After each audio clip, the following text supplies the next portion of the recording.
이강인은 내가 알던 선수가 아니다.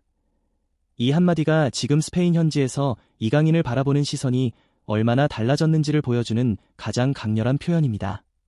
불과 얼마 전까지만 해도 이강인을 두고 기술은 뛰어나지만 아직 자신의 장점을 완전히 살리지 못했다는 평가가 적지 않았습니다. 특히 PSG에서는 출전 시간이 일정하지 않았고 경기마다 맡는 역할도 달랐습니다. 어떤 경기에서는 측면에서 공을 운반했고 또 어떤 경기에서는 중원으로 내려와 패스를 연결했으며 때로는 공격의 중심보다는 동료를 지원하는 역할에 집중해야 했습니다. 그런데 아틀레티코 마드리드에서는 상황이 조금씩 달라지고 있습니다. 시메오네 감독은 이강인을 단순히 공을 잘 다루는 미드필더로 사용하는 것이 아니라 상대 페널티 박스와 가까운 곳에서 직접 공격을 완성할 수 있는 선수로 바라보고 있습니다. 바로 이 지점에서 이강인은 내가 알던 선수가 아니다 라는 평가가 나오기 시작한 겁니다. PSG 시절 이강인을 둘러싼 가장 큰 논쟁은 사실 실력 자체가 아니었습니다. 대부분의 팬들도 이강인의 기본적인 기술과 왼발킥 능력, 좁은 공간에서의 탈압박 능력이 뛰어나다는 사실은 인정했습니다. 문제는 그 능력을 경기의 결과로 얼마나 연결할 수 있느냐였습니다. 이강인이 공을 잡으면 팬들은 항상 무언가를 기대했습니다. 수비수를 한 명 제칠 것인지, 절묘한 패스를 찔러줄 것인지, 아니면 왼발 슈팅을 시도할 것인지 말이죠. 하지만 PSG에서는 이강인이 경기 전체를 자신의 리듬으로 끌고 가기보다는 팀 전술에 맞춰 움직이는 장면이 많았습니다. 결국 이런 모습 때문에 팬들 사이에서는 한 가지 질문이 계속 나왔습니다. 이강인의 진짜 능력을 PSG가 제대로 활용한 것이 맞았나? 그런데 아틀레티코에서 시메오네 감독은 조금 다른 접근을 하고 있습니다. 이강인에게 정해진 한 가지 역할만 부여하기보다 세컨드 스트라이커, 측면 공격수, 공격형 미드필더 등 여러 위치에서 움직이게 하면서 그의 장점을 최대한 공격적으로 활용하려는 모습입니다. 특히 중요한 것은 이강인이 공을 잡는 위치입니다. 이전보다 훨씬 높은 위치에서 공을 받고 페널티 박스 근처에서 수비수를 상대하는 장면이 늘어나고 있습니다. 이것은 상당히 큰 변화입니다. 중원에서 공을 받아 동료에게 연결하는 선수와 페널티 박스 앞에서 직접 수비수를 흔드는 선수는 경기에서 미치는 영향 자체가 다르기 때문입니다. 실제로 경기에서 이강인이 보여준 움직임을 자세히 보면 더욱 흥미롭습니다. 상대 수비가 이강인을 의식하고 공간을 좁히자 이강인은 무작정 속도를 높이지 않았습니다. 오히려 짧은 스텝과 방향 전환을 반복하면서 수비수의 무게중심을 흔들었습니다. 오른쪽으로 갈 것처럼 움직이다가 순간적으로 왼쪽으로 방향을 틀고 다시 안쪽으로 파고드는 과정에서 수비수들의 타이밍이 동시에 무너졌습니다. 특히 여러 명의 수비가 이강인의 돌파를 막기 위해 뒤로 물러나는 순간 이강인은 그 움직임을 역으로 이용했습니다. 수비가 공간을 없애려고 한 발 물러나는 바로 그 순간을 공격의 시작점으로 만든 겁니다. 이 장면이 단순히 드리블을 잘했다로 끝나지 않는 이유가 있습니다. 상대는 이강인을 막기 위해 이미 준비하고 있었습니다. 측면 수비수만 상대하는 것이 아니라 중앙 미드필더까지 내려와 공간을 좁히고 이강인이 안쪽으로 들어오는 길을 차단하려 했습니다. 그런데 이강인은 자신에게 수비가 집중된다는 사실을 오히려 이용했습니다. 수비수가 많아질수록 다른 공간이 생긴다는 축구의 기본적인 원리를 자신의 개인 능력으로 만들어낸 것입니다. 이강인이 한 번의 방향 전환으로 여러 명의 수비를 흔들어 놓는 장면이 화제가 된 것도 바로 이 때문입니다. 물론 여기서 냉정한 시선도 필요합니다. 이강인의 기술적인 능력을 보고 일부 팬들이 곧바로 천재다, 제2의 메시다 라고 평가하는 것은 아직 너무 빠를 수 있습니다. 축구는 결국 결과로 말하는 스포츠이기 때문입니다. 아무리 아름다운 드리블을 하고 환상적인 패스를 보여줘도 골과 어시스트로 연결되지 않는다면 결정적인 공격수라고 평가받기는 어렵습니다. 특히 유럽 최고 수준의 리그에서는 한 경기의 인상적인 장면보다 시즌 전체의 꾸준함이 훨씬 중요합니다. 이강인 역시 이 부분에서는 앞으로 더 많은 것을 증명해야 합니다. 하지만 바로 그 점에서 최근 이강인의 플레이가 이전과 다르게 느껴지는 겁니다. 이제 이강인은 단순히 기회를 만들어주는 선수에 머무르지 않고 있습니다.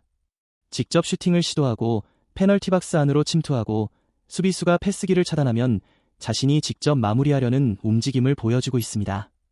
특히 박스 안에서 공을 받은 뒤 바로 돌아서거나 수비수를 등지고 있다가 순간적으로 방향을 바꾸는 장면은 이전보다 훨씬 공격적입니다. 이강인의 플레이에 득점을 향한 의지가 강해지고 있다는 겁니다. 그리고 이것이 바로 시메오네 감독이 주목하고 있는 부분일 가능성이 큽니다. 시메오네가 원하는 선수는 단순히 기술이 좋은 선수가 아닙니다. 전술적으로 움직일 줄 알고 상대가 어떤 방식으로 대응하는지 읽어내며 필요할 때는 팀을 위해 희생하면서도 결정적인 순간에는 개인 능력으로 차이를 만들어낼 수 있는 선수입니다. 이강인은 이미 좁은 공간에서 공을 다루는 능력을 가지고 있습니다. 여기에 전술적인 움직임과 득점 본능까지 더해진다면 완전히 다른 유형의 공격수가 될 수 있습니다. 특히 이강인의 가장 큰 장점 가운데 하나는 리듬입니다. 빠른 선수라고 해서 모두 수비수를 쉽게 제치는 것은 아닙니다. 중요한 것은 상대가 언제 움직일지를 예상하지 못하게 만드는 것입니다. 이강인은 공을 잡은 뒤 갑자기 속도를 늦추기도 하고 반대로 한두 걸음 만에 다시 속도를 끌어올리기도 합니다. 패스를 할 것처럼 몸을 열었다가 직접 돌파하고 돌파할 것처럼 움직이다가 반대편으로 공을 보내기도 합니다. 수비수가 이강인의 다음 행동을 예측하기 어렵다는 것이죠. 이런 특징은 아틀레티코의 전술에서도 상당히 중요한 무기가 될 수 있습니다.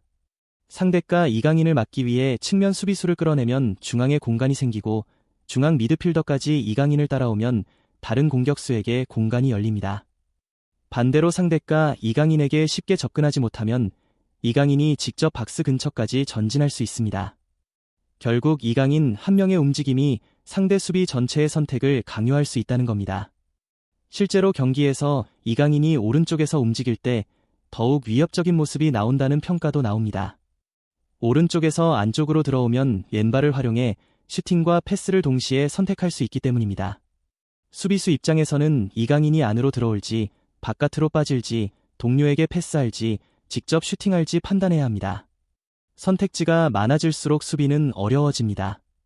반면 왼쪽에서 플레이할 경우에는 왼발 슈팅 각도가 제한될 수 있어 순간적으로 오른발을 사용해야 하는 상황도 생깁니다.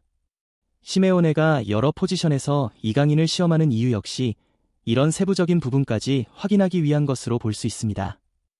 흥미로운 것은 이강인이 위치에 따라 플레이 방식 자체를 바꾼다는 점입니다.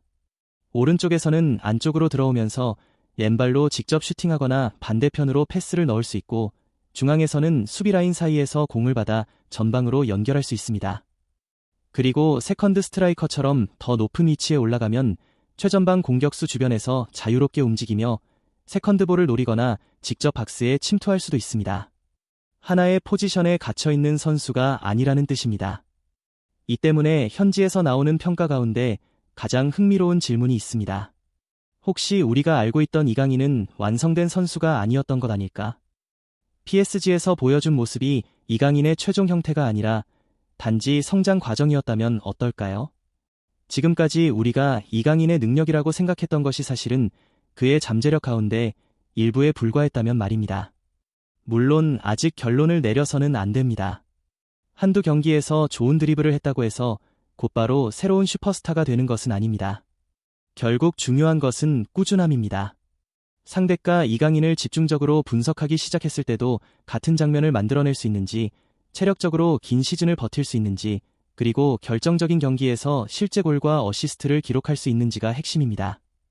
특히 앞으로 상대팀들이 이강인을 어떻게 막는지도 중요합니다. 지금은 이강인이 새로운 선수처럼 보일 수 있지만 라리가의 수비수들과 전술 분석팀은 곧 그의 움직임을 연구하기 시작할 것입니다. 오른쪽에서 안쪽으로 들어오는 타이밍, 왼발 슈팅을 시도하는 위치, 짧은 스텝오버 이후 방향을 바꾸는 패턴까지 분석할 가능성이 큽니다.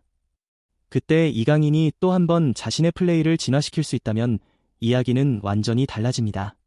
그리고 바로 그 부분에서 시메오네 감독의 역할이 중요해집니다. 시메오네는 선수에게 단순히 잘해라 라고 요구하는 감독이 아닙니다. 자신의 전술 안에서 선수가 어떤 상황에서 강점을 발휘할 수 있는지를 찾아내는 데 초점을 맞춥니다. 이강인에게도 마찬가지입니다. 중앙에만 묶어두지 않고 측면과 세컨드 스트라이커 위치까지 경험하게 하면서 이강인이 어디에서 가장 큰 파괴력을 보여주는지를 찾고 있는 것으로 볼 수 있습니다. 만약 이 실험이 성공한다면 이강인의 플레이 스타일 자체가 달라질 수 있습니다. 예전에 이강인이 공을 받으면 무엇인가를 만들어내는 선수였다면 앞으로의 이강인은 공을 받는 순간 상대 수비가 먼저 긴장해야 하는 선수가 될 수 있습니다. 패스를 줄지, 돌파할지, 슈팅할지 수비수가 예측하기 어려운 공격수. 바로 그런 선수가 된다면 이강인의 가치는 지금보다 훨씬 높아질 수밖에 없습니다. 결국 중요한 것은 한 장면의 화려함이 아닙니다. 이강인의 위치가 달라지고 있고 그에게 요구되는 책임이 달라지고 있으며 무엇보다 스스로 공격을 완성하려는 움직임이 많아지고 있다는 사실입니다. PSG에서 팀의 공격을 지원하는 역할에 머무르는 순간이 많았다면 아틀레티코에서는 직접 공격의 중심으로 들어가려는 모습이 점점 강해지고 있습니다. 그래서 지금 스페인에서 나오는 이강인은 내가 알던 선수가 아니다 라는 말은 단순한 과장이 아닐 수도 있습니다. 물론 아직 슈퍼스타라는 결론을 내리기는 이릅니다. 하지만 적어도 이강인을 바라보는 질문은 달라지고 있습니다. 이강인이 얼마나 기술적인 선수인가가 아니라 이강인이 얼마나 많은 공격 포인트를 만들어낼 수 있는 선수인가로 바뀌고 있는 것입니다. 그리고 만약 이강인이 이 질문에 골과 어시스트로 답하기 시작한다면 지금까지의 평가도 완전히 달라질 수 있습니다.